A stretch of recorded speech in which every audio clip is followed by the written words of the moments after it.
नमस्कार, मैं हूँ आलोक पाठक और आप देख रहे हैं खबर दस्ता। भारत और पाकिस्तान के बीच में आज शाम 5 बजे से सीज फायर होगी, लेकिन बड़ा सवाल ये है कि सीज फायर की घोषणा अमेरिकी राष्ट्रपति डोनाल्ड ट्रंप ने की। एक बड़ा सवाल है जिसको हर आदमी पूछ रहा है। ये अच्छी बात है कि भारत और पाकिस्तान के बीच में सीज फायर हो गया और उसके बाद जो एक डिफेंस मिनिस्ट्री की प्रेस कॉन्फ्रेंस थी उसमें साफ साफ बताया गया कि ये सीज फायर तभी तक है जब तक पाकिस्तान की तरफ से कोई भी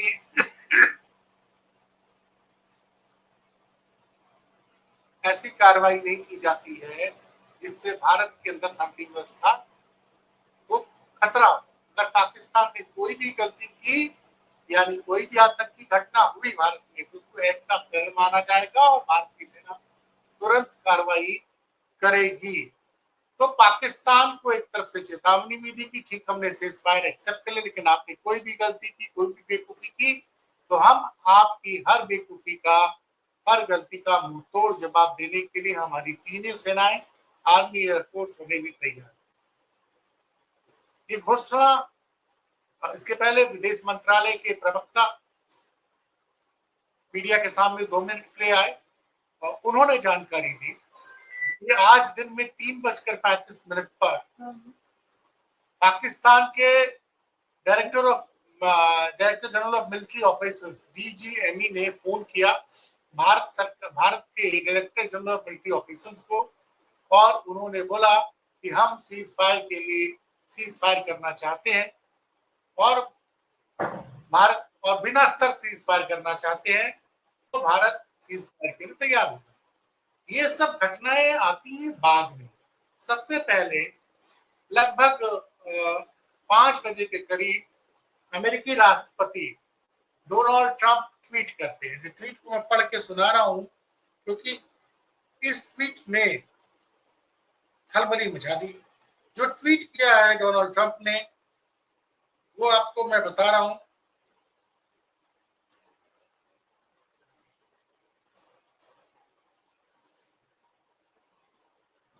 डोनाल्ड ट्रंप ने ट्वीट किया है, after a long night of talks mediated by the United States, I am pleased to announce that India and Pakistan have agreed to a full and immediate ceasefire. Congratulations to both countries on using common sense and great intelligence. Thank you for your attention to this matter. सवाल ये उठता है कि भारत ने कब Donald Trump को पाकिस्तान के साथ किसने अप्रोच किया? 2-3 सवाल हैं जो मेरे मन में भी और देश की जनता भी पूछ रही है कि किसने अमेरिका को भारत और पाकिस्तान के बीच चल रहे तनाव के बीच जो गोलीबारी चल रही थी उसको खत्म कराने के लिए किसने सबसे पहले अमेरिका को अप्रोच किया?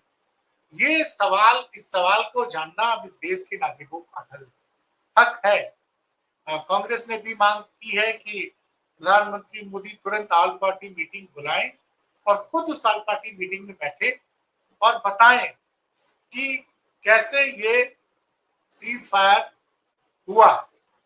वैसे एक बयान मेरे पास किसी ने भेजा है, अभी मैं उसको कंफर्म नहीं कर रहा हूं, लेकिन उसमें ये बताया गया है कि ये जो सीज फायर हुआ है भारत और पाकिस्तान के बीच में, इसमें भारत की शर्तों पे ये सीज फायर हुआ। भारत ने पाकिस्तान की कोई शर्त नहीं मानी। पहली बात, भारत की शर्तों पे सीज फायर हुआ है और प्लस सिंधु जल समझौता जो भारत ने रद्द किया था।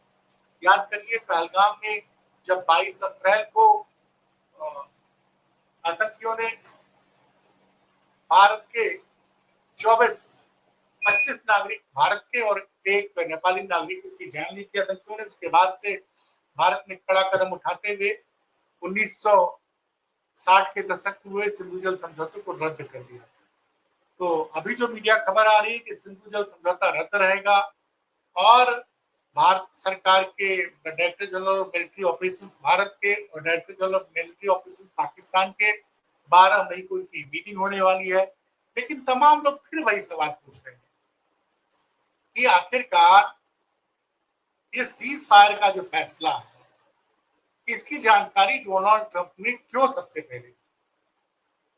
अगर पाकिस्तान, जैसा कि हम मानते हैं कि भारत सरकार के विदेश मंत्रालय ने के प्रवक्ता ने जो कहा है वो अच्छा सा सही है कि दिन में 3:35 पे पाकिस्तान के जो जनरल है मिलिट्री ऑफिसर्स को उन्होंने फोन किया और उन्होंने भारत से बात की। तो उसके बाद भारत सीज फायर के लिए तैयार हो गया। शाम को 5 बजे से सीज फायर लागू हो गया है।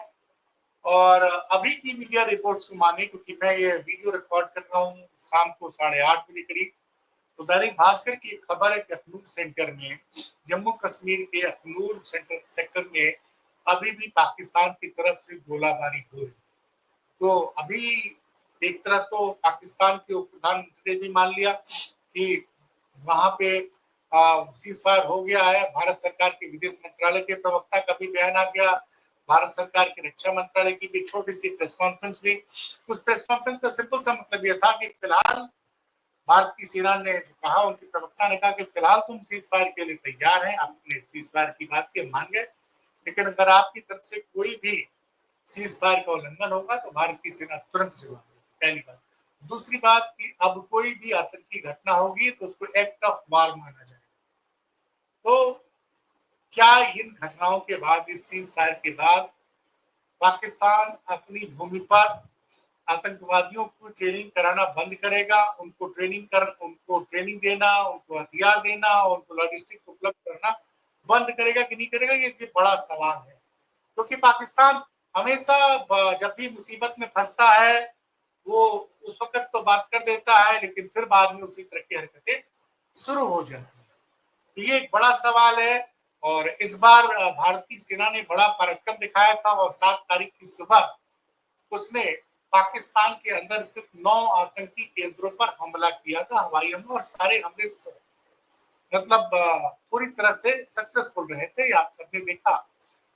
कई लोग, कई डिफेंस एक्सपर्ट का यह मानना है और मेरा भी मानना है कि भारत ने पिछले 2 दिनों में, यानी 8 तारीख की रात और 9 तारीख की रात में, जो पाकिस्तानी हमले के जवाब में भारत ने जो हमले किए मिसाइल्स के जरिए और ड्रोन के जरिए, उस तरह उसमें पाकिस्तान के 5 से ज्यादा एयरबेसों को तबाह कर दिया। उनकी एक अगर एक जो डिफेंस एक्सपर्ट की बात मानूं तो पाकिस्तान की 1/3 वायुसेना को भारतीय वायुसेना ने पिछले 3 दिनों में तबाह कर दिया। देखिए, दावे हैं, इनकी मैं पुष्टि नहीं करता, लेकिन जो खबरें आई हैं, जिस तरह से रावलपिंडी का जो एयर स्ट्रिप थी उसमें जिस तरह से गड्ढे हुए थे, आपको पता होगा कि 8 तारीख की सुबह भारत ने माफ कीजिएगा 7 तारीख की सुबह भारत ने ड्रोन से हमला करके लाहौर का एयर डिफेंस सिस्टम तबाह कर दिया था।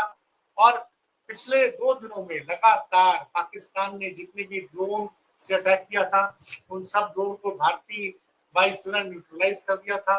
कल पाकिस्तान ने दिल्ली के ऊपर टारगेट करके फतेह मिसाइल भी लॉन्च की थी, जो भारत की वायुसेना ने सोनीपत में उसको इंटरसेप्ट करके तब डिस्ट्रॉय कर दिया था। तो पाकिस्तान को तो बड़ी, मतलब एक चीज तो दिख रही थी पिछले 7 तारीख से जो ऑपरेशन शुरू हुआ, फिर 8 तारीख की रात और 9 तारीख की रात पाकिस्तान ने पहले दिन हमारे 15 शहरों का निशाना बनाया था। 8 तारीख की रात को, 7 और 8 की रात को, और 8 और 9 की रात में 22 शहरों को निशाना बनाया था।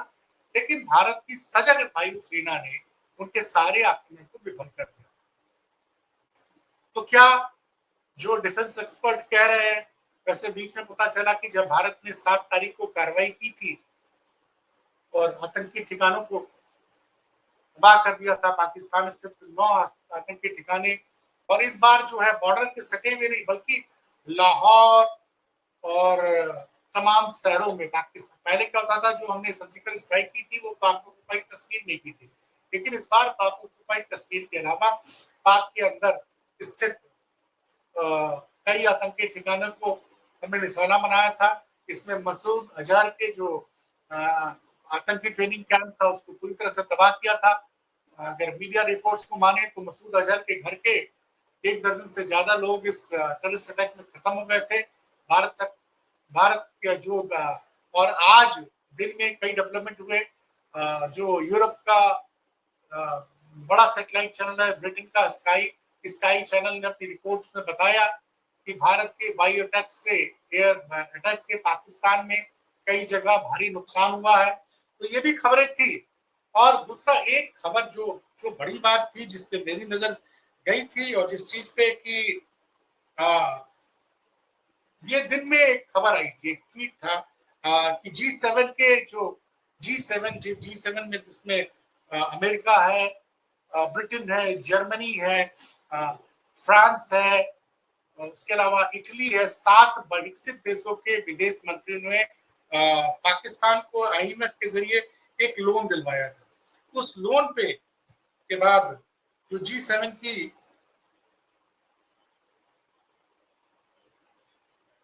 मैं आपको जयशंकर प्रसाद का ट्वीट पढ़ के बता रहा हूं।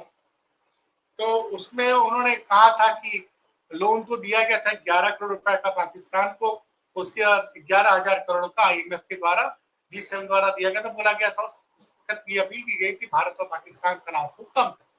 इसमें एक और खबर भी है कि आज दिन में पाकिस्तान के जो लोग मतलब एक ये सोशल मीडिया पे है, मैं इसकी पुष्टि नहीं करता लेकिन मैं आपको पढ़ के सुना रहा हूँ। जो भी एक महत्वपूर्ण तथ्य है कि भारत पाक युद्ध विराम के पीछे पाक नेशनल कमांड जो परमाणु हथियार पर नियंत्रण रखती है, कि आज सुबह भी बैठक बड़ा कारण हो सकती है जिसके फैसले से चिंतित अमेरिका को हस्तक्षेप करना। तो क्या कारण रहा ये एग्जैक्टली पकड़ पाना तो बड़ा मुश्किल है, लेकिन मैं थोड़ा समय ले रहा हूं। जयशंकर प्रसाद जी का ट्वीट देख रहा हूं मैं।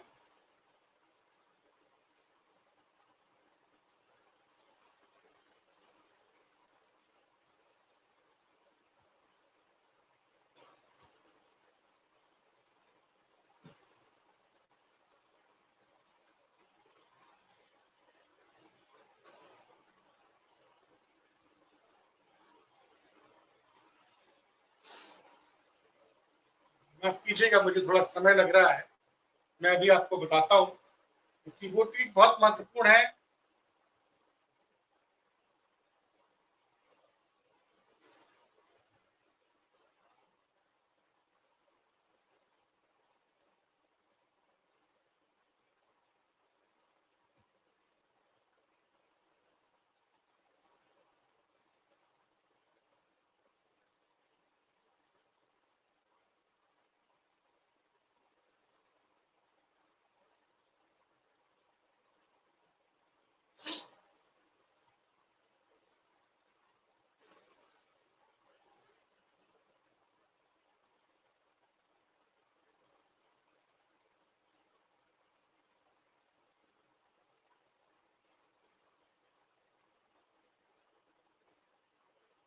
हाँ, ये मुझे मिल गया है, थोड़ा समय लिए माफ चाहूंगा।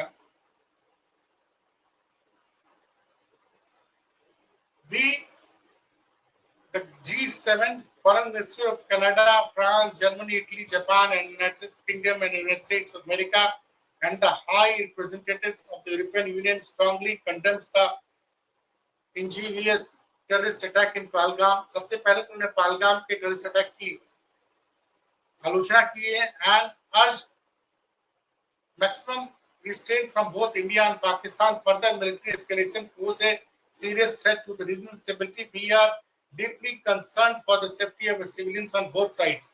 We call for immediate de-escalation and encourage both countries to engage in direct dialogue towards a peaceful outcome. We continue to monitor events closely and express our support for a swift and lasting diplomatic advice. ये आता है उसके कुछ ही देर बाद मैंने आपसे कहा कि जयशंकर प्रसाद का ट्वीट आ जाता है। उसमें वो कहते हैं कि भारत बाध्य नहीं है, भारत बाध्य नहीं है। हाँ, ये मिल गया मुझे, मैं आपको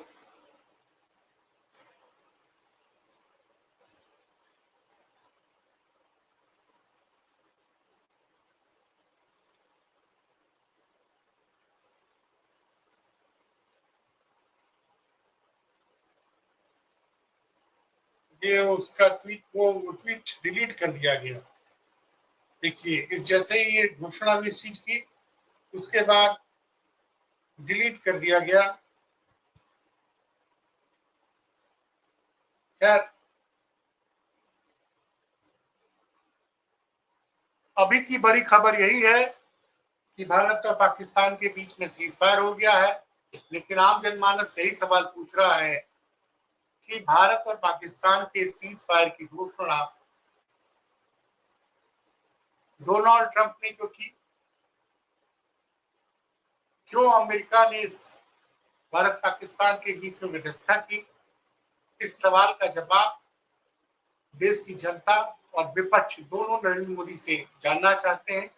उम्मीद है आज कल में ये भारत सरकार स्पष्ट करेगी, क्योंकि भारत की तरफ से जो ऑफिशियल कंफर्मेशन आया है वो डोनाल्ड ट्रंप के ट्वीट के आधे घंटे बाद।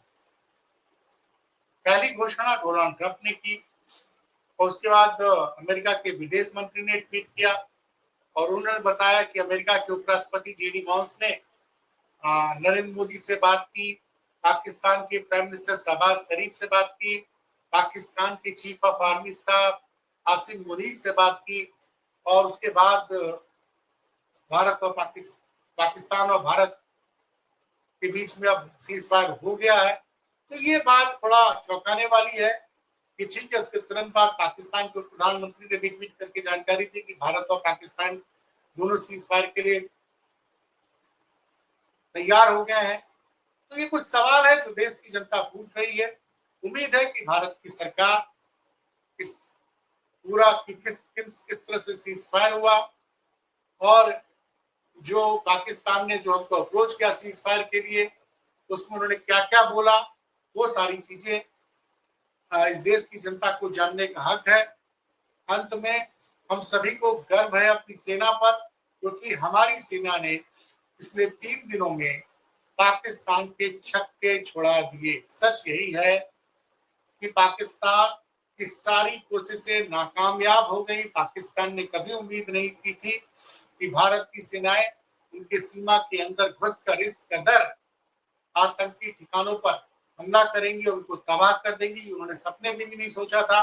तो ये एक बड़ा सर्जिकल ऑपरेशन था, ये भी एक सच है। ये 2016 और 2019 के मुकाबले एक बड़ा सर्जिकल ऑपरेशन था, जहां भारत ने एक साथ पाकिस्तान के विभिन्न जगहों में स्थित, सोचिए लाहौर और आसपास बड़े शहरों में स्थित 9 टेररिस्ट हेडक्वार्टर्स उड़ा दिए, जिसमें एक मसूद अजहर का और जैश लश्करे सबके आतंकी ठिकानों पर हमला करके उसको तबाह कर दिया। तो एक बड़ी जीत मिली है और इसके लिए भारत की सेना के पराक्रम की जितनी तारीफ की जाए उतनी कम है।